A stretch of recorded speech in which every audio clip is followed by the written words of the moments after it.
Mga Dapper Cats, it's another day of diving into stories you won't believe. Perfect time para makichika sa mga hindi basta-bastang kwento.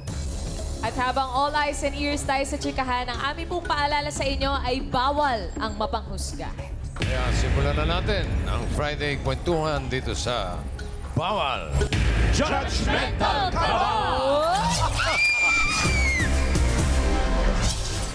AK and RA. Wow. Yes, bossing. AK and RA, pwesto na kayo. Copy that, Let's go, bossing. Rai. Get ready to lock it!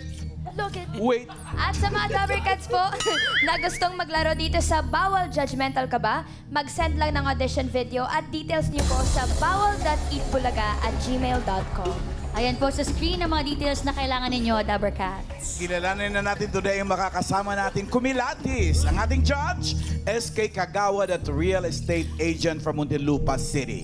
Pasok!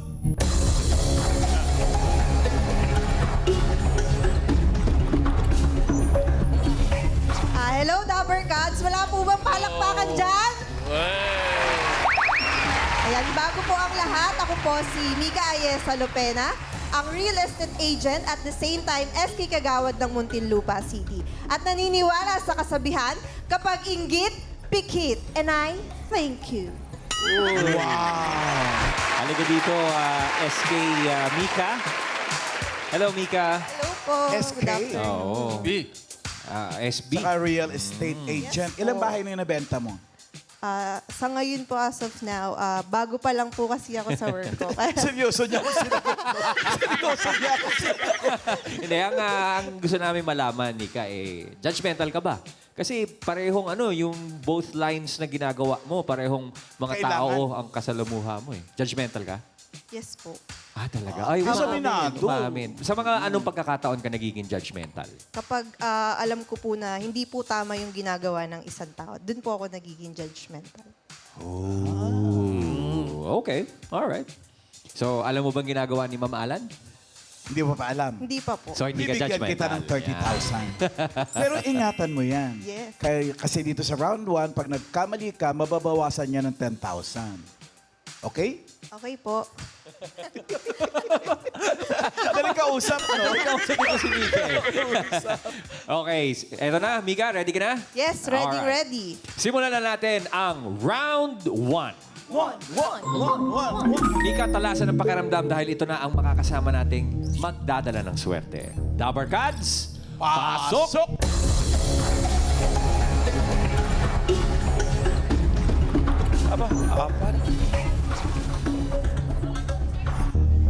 Pakilala mo tayo? Hello, Dabber Cats. Ako po si Arlene Templo.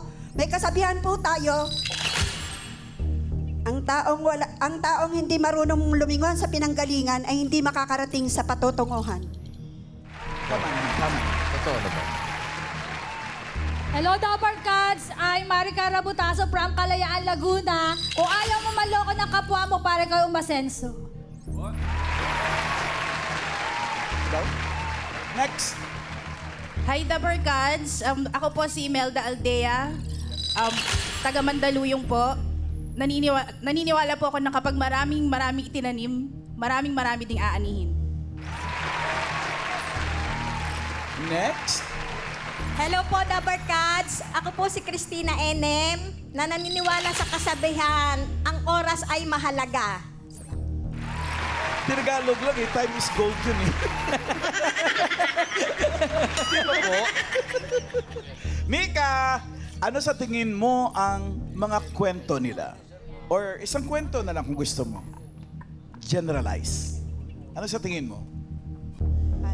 Isa po silang mga natitinda po sa karinderya. Ba't mo nasabi yun? Wala, yun lang Dahil po dun naman. sa Apo. ang oras ay mahalaga? Yes. Okay. Mika, ganito ha. Bibigyan ka pa namin ng chance na kilitisin ang mga kasama natin for today. Ngayon, tingin na muna. Eye to eye to eye. Tingnan po natin si Mika. Sige, Mika, tingnan mo sila sa mata. Pakiramdaman mo mabuti. Ano sa palagay mo ang kwento nila?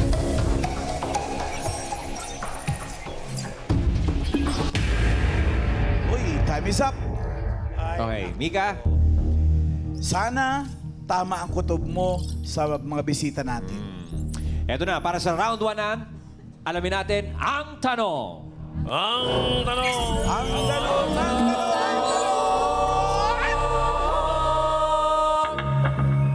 Sino sa kanila ang first time na may bibisitahing anak ngayong undas?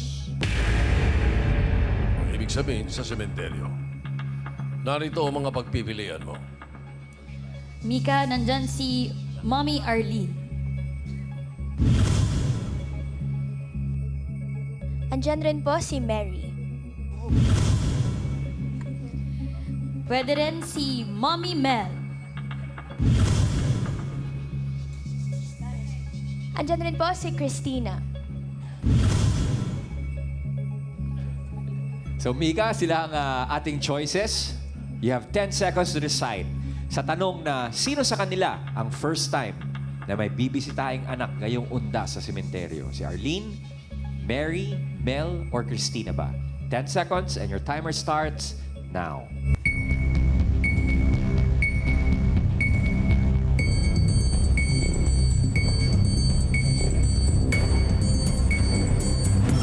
Ma'am Alan, hindi niya tinapos yung 10 seconds. May choice na agad siya. Meron na agad?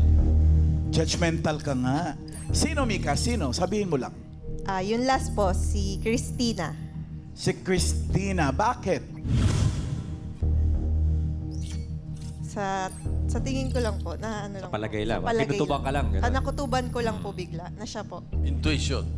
Intuition. Is that Final your final judgment? judgment? Yes, final. Bossing? Lock it!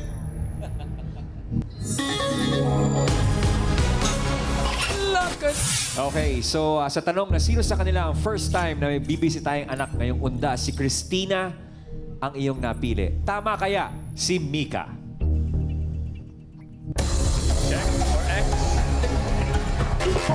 Oh! Judgmental ka nga, girl! Buong buo ang 30,000. Dapat nga nagsasaya tayo dahil tama si Miss Mika sa sagot niya, ha? Hindi dahil si Mami Christina ay pupunta sa sementeryo. Miles, Main, alamin natin ang kwento ni Mami Christina. Mommy Christina, una po sa lahat, nakikiramay po kami. Ano pong nangyari po sa inyo pong anak? Na-aksidente po siya sa pinapasukan niya. Kailan po nangyari yung aksidente? Nung Ma'am? March 1 po, tong taon na to, Nung March lang po, Mami. Ilang taon po yung anak po ninyo? 40 po, Tapos saan po siya nagtatrabaho, Mami Christina? sa Mekawayan po. Sa anuhan po ng metal, paggawaan ng metal. Pabrika. Opo. Kung okay lang po, Mami Christina, na ikwento niyo po sa amin kung ano po yung nangyari po sa inyong anak. Nung araw po na yon, lumabas po ako sa aming bahay. May nagbalita po na may na-aksidente daw po na Edgar. Sabi niya, di ba may anak kang Edgar? Sabi ko, oo. May na-aksidente ika doon na sa pinapasukan ng pabrikang pagawaan ng metal. Eh, sabi ko, baka kapangalan lang, hindi naman. Maya-maya, dumating na yung manugang ko. Nay, na-aksidente ika si Edgar. Ang pangyayari po, nautusan po siya na umakyat sa puno para mamitas ng mangga na paulit-ulit na po nilang ginagawa. Eh, hindi naman po sinasadya. Yung tawag na yun, di nagpaunlak po siya dahil opisina po galing yung tao eh. Akyat po siya, napakahaba po nung dala niyang panungkit, nadikit po sa live wire. Nakuryente po siya, dumikit po, nagliyab po siya. Tapos bumagsak po siya sa puno, dumiretso sa bubong nang nagliliyab. Eh, naka-response naman po yung mga kasamahan nila. Nadala naman po siya sa ospital, sa East Avenue po. Eh, mula March 1 hanggang 18 po, infection daw po sa kanyang part ang ikinamatay niya. Lutong-luto po yung, hindi po sa kabastusan, lutong-luto po yung ari niya. Dala ng nakamaong po siya, nagliya po siya. Eh, hindi ko na po alam ang mga nangyari. Hindi naman po ako makaalis. Bawal po ang bantay. Kailangan isa lang. Nanay lang. Kaya hindi po ako masyadong nakaano sa mga ibang bagay niyang dapat na lakarin. Eh, infection daw po, sabi po ng doktor. Yun nga, dahil sa parang nakakulong na ako sa ospital, nakikita ko lahat ng paghihirap niya. Nay, gusto ko pang mabuhay. Nay, kaya ko to. Nagbibigay siya ng saya, kwento siya ng kwento. Talagang gustong-gusto niya pang mabuhay. Wala sa mukha niya yung makikita mong para siyang nahihirapan, gaganon na. Bubuntong hininga lang siya hanggang sa unti-unti siyang nanghina. Lumipas ang araw, ang linggo, nung March 18, nag-ano na siya, nagpanik na siya sa higaan niya. Andyan yung dumugo na yung ilong niya, dumugo na yung bibig niya. Ang kanyang mga hindi man lang natanggal ng mga benda niya. Hindi mo man lang nakita yung kanyang tinanggalan ng benda. Talagang pirmi siyang nakabenda. Araw-araw nililinis. Pag nililinis nga siya, yung dami ng sugat niya, sabi niya, ganyan siya ng ganyan. Sa sakit po. Sa sakit talaga. Halos makita mo na yung buto. Tapos yung ari niya nga, hindi po sa kabastusan, namaga po. Bumaligtad po halos yung kanyang Wala po siya mulang March 1 po. Hindi na po siya nagdamit hanggang March 18. Kundi puro benda po. Mami, pang ilang anak niyo? Ano pong pangalan? Si Edgar po. Pang Edgar ilang anak niyo Enim po. Pangalawa po sa panganay. Ilan po anak niyo, Mami Christina? 5 po. Pangalawa po si Kuya Opo. Edgar. Opo, inaasahan ko rin po siya sa bahay dahil kumikita naman po siya. Mami, kayo po, ano pong pinaka special po na alaala niyo po kay Edgar? Yung pag-uwi siya, nanay, kakain ako, ganyan siya ng ganyan sa tiyan niya, ganyan. Parang na. hinihimas niya yung tiyan niya, pagtitimpla ko ng kape, ayaw niya ng tinapay, gusto niya kanin, kahit kanin lamig, yung mga itlog na sisiw, ganyan. Pagka na dumadating ang hapon, naalala ko yung paparada siya ng motor. Paparada siya ng motor, tapos sasabihin niya, kakain siya. Nay, talaga kong bakasun namin na na talagang iniinda nyo pa ngayon, hanggang ngayon yung sakit. Wala pong araw o gabi na pag nag-iisa ako, sumasagi po siya sa isip ko. Talaga pong mahal na mahal ko yung anak ko na yon. Wala po siyang bisyo, mabait po siya. Paano niyo po pinoproseso, Mami Christina, pati po ng pamilya niyo po, yung biglaang pagkawala po ng inyo pong anak? Sinasabi na lang po, talagang hanggang dyan na lang siya. Yun na lang mga alaala niya na sa amin. Ang natitira sa amin, yun na lang mga alaala niya. Talagang masakit man tanggapin, kailangan. Kaya nga lang, yung alaala niya, laging sumasagi sa isip ko. Minsan napapag-usapan namin ng iba kong anak, na napag-uusapan namin yung kanyang kamatayan, kawawa si kuya, sabi nung mga kapatid na nakababata. Mami Christina, sigurado po ko si Edgar. Kumbaga, di ba pag ganyan ate, nararamdaman nila na malungkot yung mga magulang at nanay nila. Nagparamdam na ba siya, Mami, para lang pagkatapos po ng mga nangyari? Doon po sa kapatid niyang sumunod, nagparamdam po siya. Sa panaginip po, nasa lubong po siya nung kapatid niya na buhay. Ang sabi, may hinihilang bata. Sabi, Edna, bakit hindi ko mahawakan to? Kuya, patay ka na, sabi nung anak ko. Hindi pa ako patay. Sabi nung kuya niya, hindi pa raw siya patay. Sabi nung nakababatang kapatid, patay ka na, kuya, patay ka na. Hindi. Sabi niya ganyan. Ay, pumayag, nagising yung anak ko, umiiyak. Nay, may naiwan po ba si Edgar na mga anak? Meron po, 2 po, lalaki. Ilan taon na po yung mga... Isa pong 17, isa pong 15. Malaki na rin po. Kasama niyo po ba sa bahay, Mami, yung mga apo po niyo na yun, anak ni Kuya Edgar? Opo. Kamusta po sila, Mami? Paano po nila na yung nangyari po sa tatay nila? Mula po kasi nung maaksidente siya, bawal po pumasok talaga sa ospital, sa East Avenue, yung sa mga nasusunog. Bawal po talaga. Yung pong bunso niya, ang talagang makaama. Iyak po ng iyak, nagpupumilit na kung pwede, makapasok nga siya. Hanggang sa namatay po, hindi niya nakita ama niya. Kaya po nung inililibing, naghihiyaw po yung kanyang bunsong anak. Mami, kayo po yung nakasama ni Edgar po Opo, sa ospital mula 1 po hanggang 18 kasi bawal po ang magpalit ng bantay kung hindi rin naman nanay. Medyo maselan po. Ngayon po, Mami Christina, unang beses niyo po na bibisitahin po ang anak niyo ngayong Opo, undas. unang taon niya po ngayong undas, ma'am. Ano pong pakiramdam, Mami? Ay, unti-unti ko na rin po naman natatanggap na talagang wala na yung anak ko. Kahit hinahanap-hanap siya ng mata ko, hindi ko na po talaga siya makikita. Meron po ba kayong mga hindi po nasabi kay Edgar po? Wala nung naman. nabubuhay po siya. Vibes naman po kasi kami nung anak ko dahil nga sa mabait po siya eh. Vibes naman po kami. Ang mga ano niya, bukas naman po siya sa akin pag nagkakaroon ng problema. Ako naman po nagpupuno ng mga problema niya sa anak niya. Pagka kagaya ng ihatid yung mga bata, minsan bigyan ng baon. Yun na lang po ang nagagawa ko. Salamat po, Mami Christina, sa pagbahagi po ng kwento at sana po makahugot po kayo ng lakas sa magagandang alaala po na iniwan po ni Edgar kasama kayo at pamilya niyo. Nakikiramay kami, Mami Christina. Kausapin natin si Mel. Hi, Mami Mel. Magandang umaga po. Magandang hapon po. Hapon pala. Miss Mel, kayo po ba meron din pong bibisitahin na anak o mahal sa buhay ngayong undas po? Opo, yung baby ko po na namatay nung 2019 po, bale. Ilang taon po siya nung nawala, Ate 7 Mel? months old. 7 months? Paano po ang nangyari, Ate Mel? Simpleng lagnat lang na parang rest off ko lang nun sa trabaho. Tapos, nilagnat lang. Yung normal na lagnat. So, tayo mga nanay, naiyak. Okay lang po yan. Masakit pa pala. 6 years. Baby lang yun. Pero,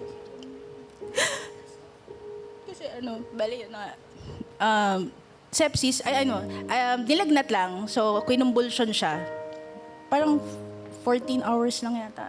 Mabilis pala yung sepsis. 14 hours. Parang gano'n, no? Mabilis lang pala. Wala akong kaalam-alam po ano yung sepsis na na simpleng lagnat. Dapat pala ay tatakbo mo na talaga yung baby. Maliit, lalo na kung maliit. Gano'n siya kabata noon? Ilang months? 7 months 7 po. months. Kamusta po kayo ngayon, Ate Mel? Okay 6 naman years po. mula nang mangyari yung pagkawala ni baby. Eto, pag naaalala ko, yun ang medyo umaano siya. Kasi syempre, Anong pangalan niya, angel Mel? siya. Jillian. Ate Mel, hanggang ngayon ba, kumbaga, kinakausap mo pa rin si Jillian? Actually, kinuha ko na yung ash niya nasa bahay. Kasi parang gusto ko lagi siya nandyan. Ganun.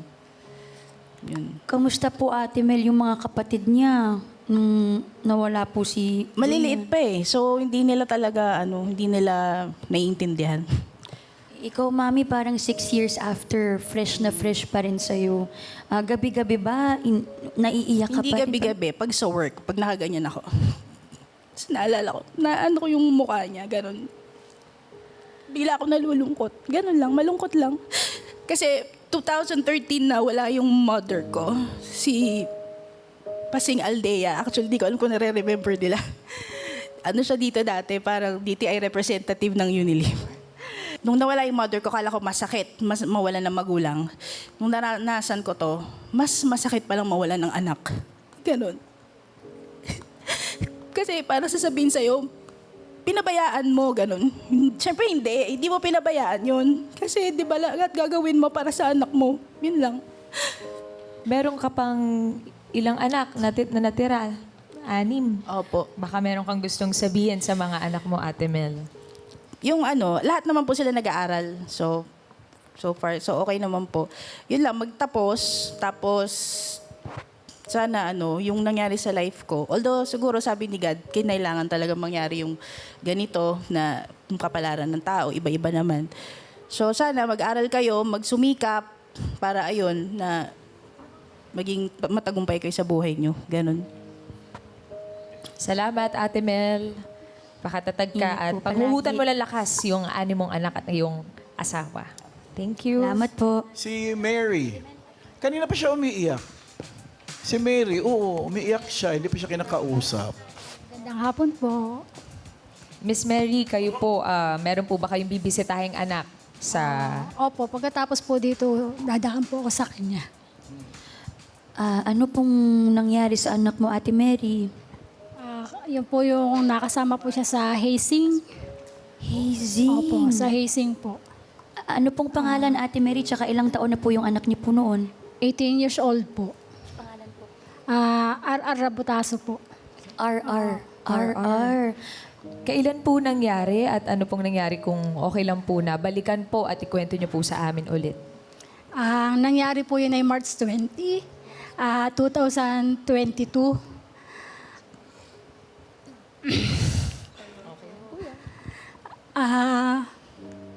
Magtatatlong taon po. Hanggang ngayon po ay kami po ay nag-i-hearing. Nag-i-hearing po. Hindi pa po tapos ang kaso. Ano pong nangyari noon? Ano ho ba nangyari, Mary? Yun pong nangyari sa anak ko na March 20, 2022. Meron pong tumawag sa akin na 4:45 p.m. na ang sabi po na, ate, ang anak mo ay nasa ospital sa Pakil.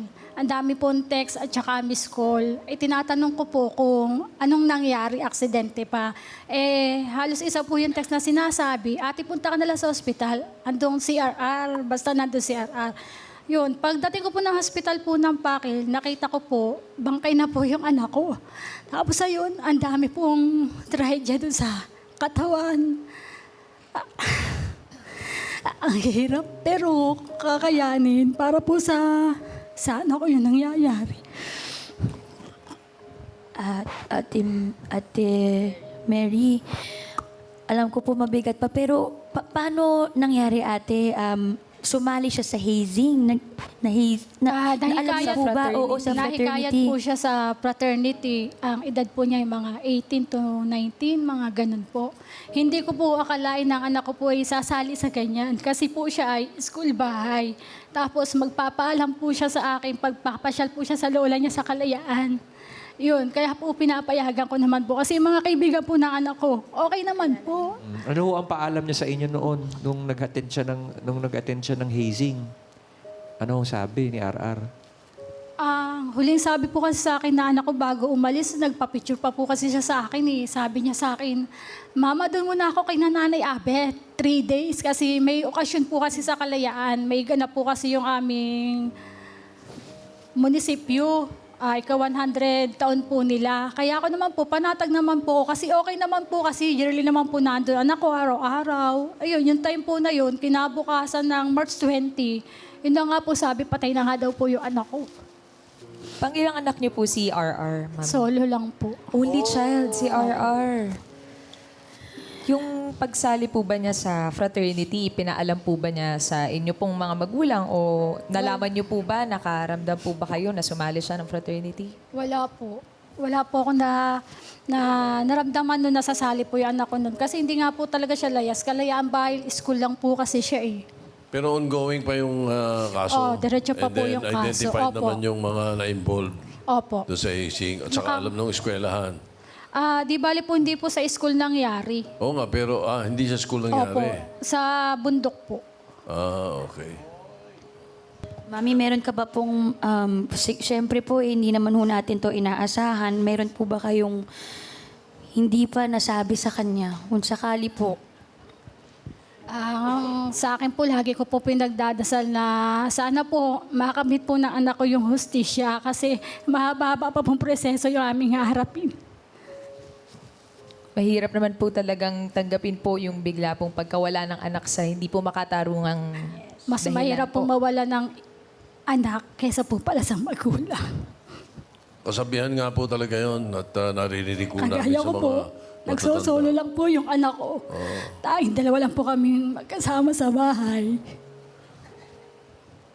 Normal kasi na ang anak ay maglibing sa magulang. Yes, sir. Kaya hindi madali yung ang magulang ang maglilibing sa anak. Bilang bigla po yung pagkawala po ni RR, meron po ba kayong mga hindi po nasabi sa kanya at gusto pong sabihin? Basta sabi niya po sa akin na pagkalis niya, sabi niya, Mama, mag-criminology ako. Gusto ko magpulis, sabi niya ganun. Sabi ko, sige anak, pagpatuloy mo yan. Mabilis ang taon. Tapos yun nga po, after March 20 ng hapon, ang dami na nga po akong tawag, miss call. Tapos naglambing pa po yun sa akin bago po umalis. Nagpicture po kami sa kwarto. Sabi niya, malapit tayo, ang init-init kasi. Dito ako sa kwarto mo. Sige. Tapos ayun po, nagpicture kami mag-ina. Yun yung last na picture namin, March 19, 2022. Tapos, yung last na picture namin kami di mag-ina, March 2019, nag-graduate naman po siya ng 4th year. Sorry. Okay lang po, ate. Pakatatag po kayo. Mami Mary. Pakatatag po kayo, Mama Mary. Salamat po. Ang sakit po kasi, siyam na buwan kong inalagaan sa tiyan ko. Inilabas, pinalaki ko ng pinag-aral na hindi ko man lang napapalo. Tapos pagdating ko sa morgue, sa ospital, makikita ko ganit tsura na anak ko. Crack ang ngipin, ulo. At nag-iisa kasi. Solo. Nag-iisang anak. Solo lang po. Pagdadasal din po namin na sana makamit po ang hustisya po sa pagkawala po ni RR. Pakatatag po kayo. Salamat. Tatag ka, Mami. Salamat sa pagbahagi ng inyong kwento, Mother Mary. Si Arlene. Mami Arlene. Mami, kayo po ba may dadalawin din pong anak ngayong Yes po, undas dalawa po. Dalawa, Mami. Dalawa po. As yung una kong anak ay nagkasakit ng lupus nephritis with leukemia. Yung bali na siya ngayon. 14 years na siyang patay. Tapos yung isang baby ko, 2021, 3 years old na sana siya ngayon. Teka lang po, Mami Arlene. Ilan po muna ang anak niyo po, Mami? Bali doon sa una, 5. Tapos nagkaasawa, humiwala ako doon sa asawa ko kasi medyo personal problem. Tapos nagkaasawa ako. Nagkaanak ako doon sa asawa ko ngayon sa kinakasama ko. Sa kinakasama ko po. Yung una niyo pong anak na nawala po, Mami Arlene, ano pong pangalan? Rhea Fatima. Si Clea po, kailan po siya nawala? Bali 2010. Ilan taon po siya nun, Mami? Bali 15 years old po. Laban po ng scholar. Napakatalino po. Sobrang lambing. Pagka napapagod na siya, na hindi ko na kaya, pahinga muna. Pero lalaban ako para sa inyo, sa mga kapatid ko. Dahil alam kong ako lang ang asahan. That time, talagang nangyari po yun ng 9 years old po siya. Bali, 5 taon po siya nakipaglaban sa kanyang sakit. Ang umpisa lang po ng kanyang pagkakasakit ay yung nagkaroon ng sumakit yung tainga niya. Then, sumunod yung na-confine siya ng 1 linggo.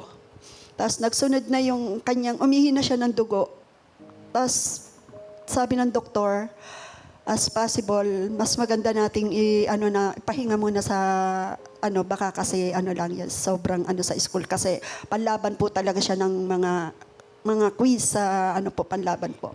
Then, after ng, napansin ko doon sa bata, medyo, nagkakaroon na po ng pasa. Sabi, di ako mapakali. Sabi ko doon sa biyanan ko, Nay, Mireya, bakit gano'n? Namamasa yung baka nanunula. Sabi ko, Inay, iba na po yung kulay ng anak ko po. Kasi lagi niya idinadayin yung paa niya. Sabi na yan, sakit ang paa ko. Bakit gano'n? Bakit napakasakit po? Tapos sabi niya na sa sakit ng ko. Tapos nung nilagnat na siya, nag-seizure na siya. Di ako naman po inahirapan na rin pong sa public. Kasi sa public, hindi naman po inaano ko yung mga ospital. Ang inaano ko lang po. Kasi sa private, naasikaso ng siyempre kaminsan po, mga lang po, practice na nurse ang nandun sa ospital. Ang ginawa ko po, kahit wala po kaming pera, inano ko po siya sa private para lang maalagaan at ayaw ko yun. Na yun, that time, nakita doon sa dugo na ang sabi sa ng hematologist, ipa-bone marrow natin para kung anong maging ng sakit niya, ma-detect natin.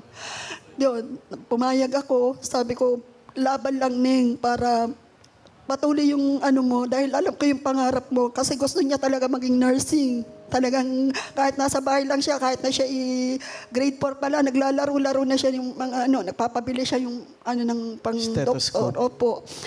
Tapos yung mapon maro na sabi ng doktor, siya, ikikay mo na natin yan kasi medyo na stage 2 na yung kanyang pagka-leukemia.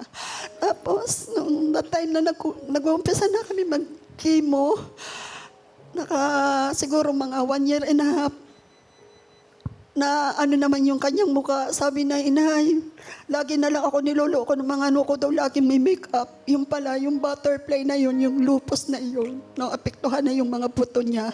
Hindi na siya nakakatayo. Hirap na siyang umano. Sabi, inay, titigil mo na ako sa pag-aaral ko, hindi ko kaya. Kasi napakahirap po, kayanin ko man talaga, pero hindi ko po kaya. Pero kakayanin ko pagka po ako'y magaling na. Kaya yun po.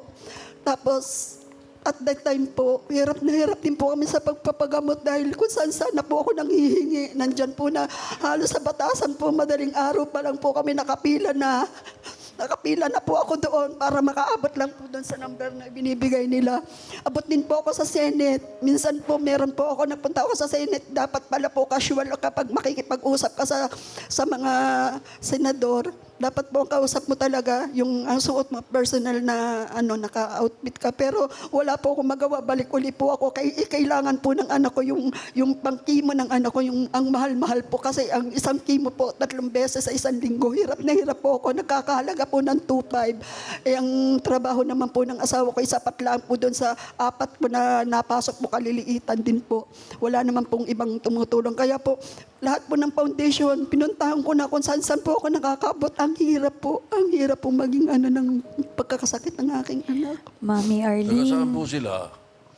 Ako po, ngayon po, yung sa padalwa kong asawa, taga-Taytay, pero yung una kong Taytay. asawa, taga-Batangas po.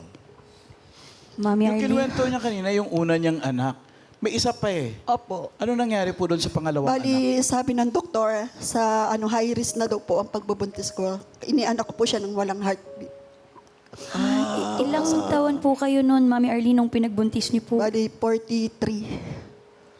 Tapos po na 44 po pala. tapos po sa 9 months na yun, Mami, healthy naman po. Opo, okay naman po. Nagpapa-check up po ako. Tapos yung yung heartbeat na nung at that time nung in-ultrasound na nung pahuli na medyo hirap na ako, sabi, anong anin natin, medyo high risk na ang mo, pero tumatagal, humihina ang heartbeat ng bata. Kaya medyo nahirapan po ako sa pag-anak sa kanya. Nasa edad na talagang wala na daw po dapat yung Kailan po nangyari yung pagkawala po ng pangalawa niyong anak, Mami? Pagka-anak ko rin po, bali 2021 po, February 2. Babae din po. Pero napakahirap po talaga mawala ng anak. Napakahirap. Inalagaan mo na siyang nabuwan, tapos mamamatay 15 years old, tapos namatayan. Napakahirap po talaga. Hanggang sa ngayon po, hirap na hirap po. Napakahirap po. Kaya yung po mga anak ninyo, alagaan niyo po ng maayos. Napakahirap po mawala ng isang anak. Yan lang po masasabi ko sa inyo. Ramdam po namin, Mami Arlene, yung sakit po na hanggang ngayon po ay nararamdaman ninyo kahit po medyo matagal na pong nawala yung isa niyo pong anak. At nawalan din po kayo ng pangalawang anak nung 3 years ago. Saan po kayo humuhugot ng lakas ngayon, Mami Arlene? Humuhugot po ako ng lakas doon din pa po doon sa aking namatay na yun dahil ang ramdam ko po sa kanya, lagi po niya akong ginagabayan. Kahit ako'y nagkakasakit po, lagi po siya nasa tabi ko. Kasi halos nung kami nagpapacheck up, lahat napunta sa simbahan. Pag namamasyal ako lang, dahil lagi nasasabihin yan, pag iba mag-aalaga, hindi. Ang inay ko lang ang mag-aalaga sa akin. Halos nung siya'y tubuhan na, sabi niya sa akin, inay, kayanin ko man, pero hindi ko na kaya. Pero you're the best mom in the world, hindi mo ako pinabayaan. Thank you, Arlene. Maraming salamat sa pag-share ng iyong kwento. Maraming salamat sa mga nanay na kasama natin ngayon sa pag-share ng kanilang kwento kahit napakabigat. So, update muna tayo kay May Mika. 30,000. Buong-buo pa ang iyong 30,000 pesos. Congrats, Mika. Hindi madali para sa isang magulang ang mawala ng anak. Pero kailangan maging matatag at humugot ng lakas sa mga magagandang alaala na iniwan nila. Sila ang magsisilbing angels na gagabay po sa inyo.